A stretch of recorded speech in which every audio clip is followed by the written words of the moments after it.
ಎಲ್ಲರಿಗೂ ನಮಸ್ಕಾರ. ನಾವು ಕರಾವಳಿಗರು ಕಡುಬಿಗೆ ಬಹಳ ಫೇಮಸ್. ಥರ ರೀತಿಯಲ್ಲಿ ಅಂದರೆ ಈ ತೆಂಗಿನಕಾಯ ಫಿಲ್ಲಿಂಗ್ ಮಾಡಿ ಮಾಡ್ತೇವೆ, ಅಥವಾ ಇದನ್ನು ಬಾಳೆ ಎಲೆಯಲ್ಲಿ ಸವರಿ ಮಾಡ್ತೇವೆ, ಅಥವಾ ಉಂಡೆಗಳಾಗಿ ಮಾಡ್ತೇವೆ. ಬೇರೆ ಬೇರೆ ರೀತಿಯಲ್ಲಿ ನೀರು ಪುಂಡಿ ಸಹ ನಮ್ಮದು ಫೇಮಸ್, ಮಸಾಲ ಪುಂಡಿ ಸಹ ಫೇಮಸ್. ಇವತ್ತು ನಾನು ಈ ಶಂಖಪುಷ್ಪ ಹೂವು, ನಿಮಗೆಲ್ಲ ಗೊತ್ತಿರಬಹುದು, ಶಂಖಪುಷ್ಪ ಆರೋಗ್ಯಕ್ಕೆ ಬಹಳ ಒಳ್ಳೆಯದು, ಬುದ್ಧಿಶಕ್ತಿಯನ್ನು ಹೆಚ್ಚಿಸುವಂತಹ ಒಂದು ಕಾಂಪೊನೆಂಟ್ ಅದರಲ್ಲಿ ಉಂಟಂತೆ.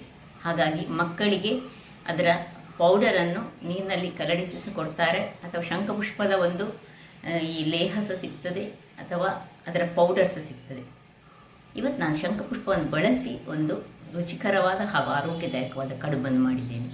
ಯಾರೆಲ್ಲ ನನ್ನ ಚಾನಲನ್ನು ನೋಡ್ತಿದ್ದೀರಿ, ಯಾರೆಲ್ಲ ಇನ್ನೂ ಸಬ್ಸ್ಕ್ರೈಬ್ ಮಾಡಿಲ್ಲ, ದಯವಿಟ್ಟು ಸಬ್ಸ್ಕ್ರೈಬ್ ಮಾಡಿ, ಸಪೋರ್ಟ್ ಮಾಡಿ ಅಂತ ಹೇಳುತ್ತಾ ಬನ್ನಿ ಇದನ್ನು ಹೇಗೆ ಮಾಡುವುದೆಂದು ನೋಡೋಣ. ಮಿತ್ರರೇ, ಇದು ಶಂಖಪುಷ್ಪದ ಗಿಡ. ಮೆಮರಿಯನ್ನು ಬೂಸ್ಟ್ ಮಾಡುವುದಲ್ಲದೆ ಈ ಸ್ಟ್ರೆಸ್ಸನ್ನು ಸಹ ಕಡಿಮೆ ಮಾಡುವಂಥ ಶಕ್ತಿಯನ್ನು ಹೊಂದಿರುವಂತಹ ಆ್ಯಂಟಿ ಆಕ್ಸಿಡೆಂಟ್ ಅಂತ ತುಂಬಿದಂತಹ ಒಂದು ಹೂವಿದು. ನಮಸ್ತೆ ಮಿತ್ರರೇ, ಇವತ್ತು ಈ ಶಂಖಪುಷ್ಪ ಹೂವನ್ನು ಬಳಸಿ ನಾವೊಂದು ಕಡುಬು ಮಾಡೋಣ. ಅದು ಸಹ ಸಿಹಿ ಕಡುಬು. ಸಿಹಿ ಕಡುಬಿಗೆ ಇಲ್ಲಿ ನಾನು 2 ಬೌಲ್ನಷ್ಟು ಸಣ್ಣ ಬೌಲ್ನು ಅಕ್ಕಿಯ ಹುಡಿ ತೆಗೆದುಕೊಂಡಿದ್ದೇನೆ. ಅಕ್ಕಿಯನ್ನು ನೆನೆಸಿ ಸಹ ಮಾಡ್ಕೊಳ್ಬೋದು. ಈ ಕುಚ್ಚಲಕ್ಕಿಯನ್ನು ನೆನೆಸಿ ಮಾಡಿದರೆ ಸಹ ಬಹಳ ಚೆನ್ನಾಗಿ ಬರ್ತದೆ.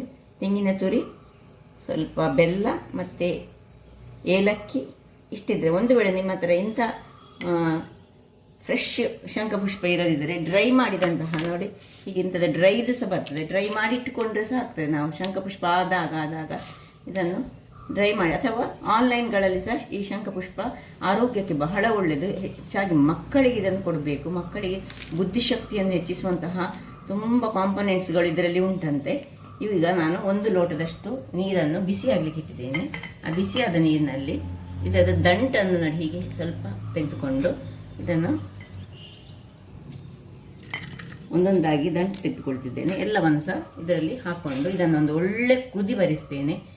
ಕುದಿ ಬಂದ ಮೇಲೆ ಅದರ ನೀರು ನಮಗೆ ಈಗ ಬೇಕು, ಒಳ್ಳೆ ಸರಿಯಾಗಿ ಕುದಿಬೇಕದು. ಸೊ ಇದನ್ನೆಲ್ಲ ಹಾಕ್ಕೊಳ್ತಿದ್ದೇನೆ. ಒಂದು 10-12 ಶಂಖಪುಷ್ಪಗಳು ಇದ್ದರೆ ನಿಮಗೆ ಬಹಳ ಉತ್ತಮ. ಹೀಗೆ ನೀರಲ್ಲಿ ಅದು ಮುಳುಗಬೇಕು. 1 ಲೋಟ ನೋಡಿ, ಈ ಲೋಟದಲ್ಲಿ ಫುಲ್ ಲೋಟದಷ್ಟು ನೀರನ್ನು ಹಾಕ್ಕೊಂಡಿದ್ದೇನೆ ಇದಕ್ಕೆ ನಾನು. ವೀಕ್ಷಕರೇ, ಇದು ಇಲ್ಲಿ ಕುದೀತಾ ಉಂಟು ನೋಡಿ. ಕುದೀತಾ ಇರುವಾಗ ಇಲ್ಲಿ ಒಂದು ಬಾಣಲೆಯನ್ನು ಇಟ್ಕೊಂಡಿದ್ದೇನೆ. ಬಾಣಲೆಗೆ ಸ್ವಲ್ಪ ನೀರನ್ನು ಹಾಕೋಣ. ಸ್ವಲ್ಪ ನೀರನ್ನು ಹಾಕ್ಕೊಂಡು ಈ ಬೆಲ್ಲ, ಈ ಪುಡಿ ಇದ್ದರೆ ಬೆಲ್ಲ ನಿಮಗೆ ಇಲ್ಲದಿದ್ದರೆ ಸ್ವಲ್ಪ ಗುದ್ದಿಕೊಂಡು ಬೆಲ್ಲವನ್ನು ಹಾಕೊಳ್ಳೋಣ. ಇದು ಒಳ್ಳೆ ಆಯುರ್ವೇದಿಕ್ ಬೆಲ್ಲ ಅಂತ ತೆಗೆದುಕೊಂಡಿದ್ದೇನೆ ನಾನು. ಇದನ್ನು ಎಷ್ಟು ನಿಮಗೆ ಸಿಹಿ ಅನುಗುಣವಾಗಿ ನಮಗೆ ಬೇಕೀಗ ಸ್ವಲ್ಪ ಇದನ್ನು ಹಾಕ್ಕೊಂಡು ಸ್ವಲ್ಪ ತಿರುಗಿಸ್ಕೊಳ್ಳೋಣ.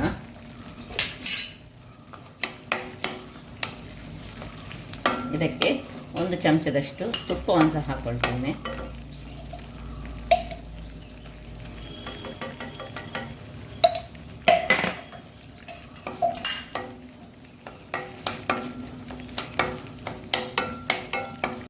ವೀಕ್ಷಕರೇ ನೋಡಿ, ಬೆಲ್ಲ ಒಂದು ಸ್ವಲ್ಪ ಒಳ್ಳೆ ಪಾಕ ಅಲ್ಲ, ಅದಕ್ಕಾಗುವಾಗ ಇಲ್ಲಿ ನಾವು ಏಲಕ್ಕಿ ಪುಡಿಯನ್ನು ಹಾಕ್ಕೊಳ್ತಿದ್ದೇನೆ. ಇನ್ನು ತೆಂಗಿನ ತುರಿ, ಎಷ್ಟು ತೆಂಗಿನ ತುರಿ ನಿಮಗೆ ಬೇಕು ಅಷ್ಟು ಹಾಕ್ಕೊಂಡ್ರೆ ಆಯಿತು. ಬೇಕಿದ್ರೆ ಇಲ್ಲಿ ನಿಮ್ಮದು ಕಮ್ಮಿ ತೆಂಗಿನ ತುರಿ ಇದ್ದರೆ ಸ್ವಲ್ಪ ಅವಲಕ್ಕಿಯನ್ನು ಸೇರಿಸ್ಕೊಳ್ಬೋದು. ಹೀಗೆ ದಪ್ಪಕ್ಕೆ ಬೇಕು ನಮಗೆ. ಇದು ಗಟ್ಟಿ ಆಗಬೇಕು ಒಂಚೂರು, ತುಂಬ ಗಟ್ಟಿ ಸಲ್ಲ. ಇದು ಫಿಲ್ಲಿಂಗಿಗೆ ನಮಗೆ ಬೇಕಾಗ್ತದೆ.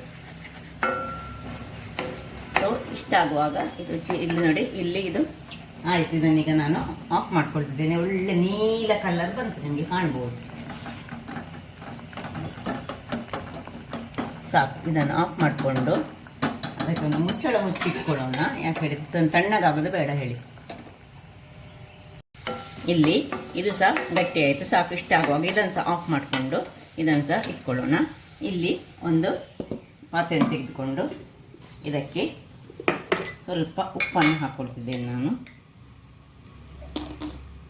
ತುಂಬ ಉಪ್ಪಾಯಿತು, ಸ್ವಲ್ಪ ಉಪ್ಪು ಸಾಕು. ಎಷ್ಟು ಬೇಕು ಅಷ್ಟು ಉಪ್ಪನ್ನು ಹಾಕ್ಕೊಳ್ಳಿ. ಇದನ್ನು ತೆಗೆದು ಪಕ್ಕಕ್ಕೆ ಇಟ್ಕೊಳ್ಳೋಣ. ಈಗ ಇಲ್ಲಿ ಏನು ನಾವು ಮುಚ್ಚಿಟ್ಟುಕೊಂಡಿದ್ದೇವೆ ನೋಡಿ, ಇದನ್ನು ಗ್ಯಾಸ್ನಲ್ಲಿಟ್ಟುಕೊಂಡು ಇದಕ್ಕೆ ಸ್ವಲ್ಪ ಗಾಳಿಸಿಕೊಳ್ಳೋಣ. ನೋಡಿ ಎಷ್ಟು ಚೆಂದ ಕಲರ್ ಬಂತು ನೋಡಿ. ಗಾಳಿಸ್ಕೊಂಡು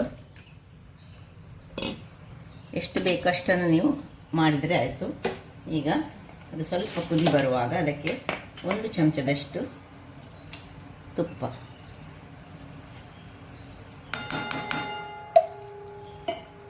ಹಾಕ್ಕೊಂಡು ಇನ್ನು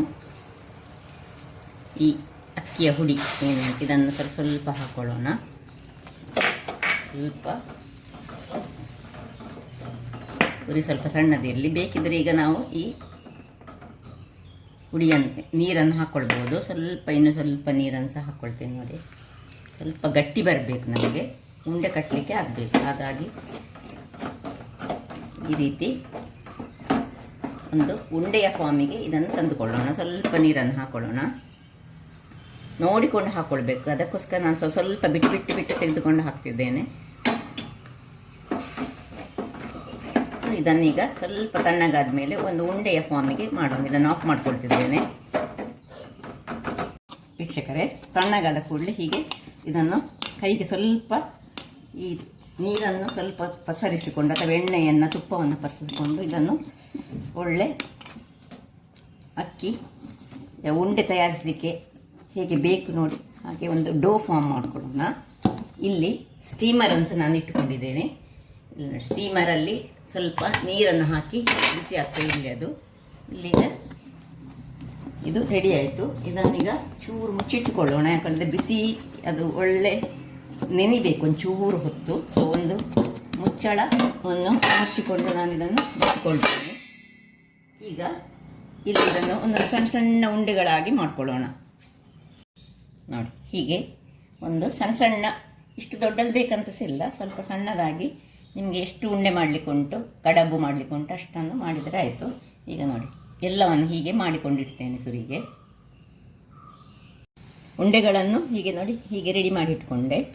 ಈಗ ಉಂಡೆ ಮಾಡದಿದ್ದರೆ ಸ್ಪೂನಲ್ಲಿ ಸಹ ತೆಗೆದುಕೊಂಡು ಹಾಕ್ಕೊಳ್ಬೋದು. ಈಗ ಇದನ್ನು ಇವುಗಳನ್ನು ಉಂಡೆಗಳಾಗಿ ಮಾಡ್ಕೊಳ್ಳೋಣ. ಒಂದೊಂದನ್ನು ತೆಗೆದುಕೊಂಡು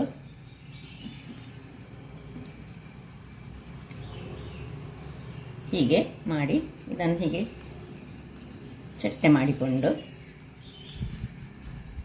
ಈ ಏನು ಮಾಡಿಟ್ಟುಕೊಂಡಿದ್ದೇವೆ ನೋಡಿ ಸ್ವಲ್ಪ ಅಗಲ ಮಾಡಿಕೊಳ್ಳೋಣ. ಸ್ವಲ್ಪ ನೀರನ್ನು ಕೈಗೆ ತಾಗಿಸಿಕೊಳ್ಳಿ, ಆಗ ಸ್ವಲ್ಪ ಅಗಲ ಆಗ್ತದೆ. ಹೇಗೆ ನಾವು ಹೀಗೆ ಪರ್ಫೆಕ್ಟಾಗಿ ಕಡುಬು ಮಾಡ್ತೇವೆ ನೋಡಿ, ಅದೇ ರೀತಿಯಲ್ಲಿ ಮಾಡಿದರೆ ಆಯಿತು ನೋಡಿ. ಹೀಗೆ ಇದನ್ನು ಮುಚ್ಚಿಕೊಂಡ್ರೆ ಆಯಿತು.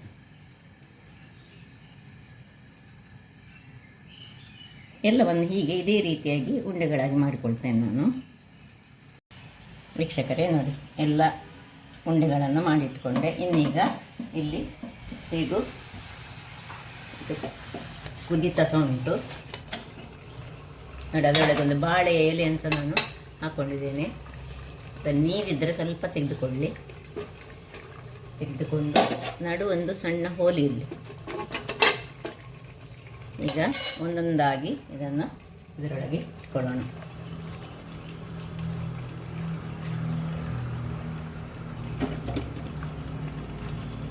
ಒಟ್ಟು ಇಷ್ಟು ಹಿಟ್ಟಿನಲ್ಲಿ 6 ಆಗಿದೆ. ಸೊ ನೀವು ಹೆಚ್ಚು ಹಿಟ್ಟು ಮಾಡಿಕೊಂಡು ಸಹ ಮಾಡಿಕೊಳ್ಬೋದು. ಇನ್ನೀಗ ಒಂದು 25ರಿಂದ 30 ನಿಮಿಷ ಇದನ್ನು ಬೇಯಿಸ್ಕೊಳ್ಳೋಣ. 20 ನಿಮಿಷಗಳ ಬಳಿಕ ಒಮ್ಮೆ ಚೆಕ್ ಮಾಡಿದೆ, ಮತ್ತು ಪುನಃ ಒಂದು 5 ನಿಮಿಷ ಇಟ್ಟುಕೊಂಡು ಆಫ್ ಮಾಡಿಕೊಂಡಿದ್ದೇನೆ. ಈಗ ತೆಗೆದುಕೊಳ್ಳೋಣ ನೋಡಿ. ಏನು ಚೆನ್ನಾಗಿ ಬಂದಿದೆ ನೋಡಿ, ರುಚಿಕರವಾದ. ಒಂದೊಂದಾಗಿ ತೆಗೆದುಕೊಳ್ಳೋಣ.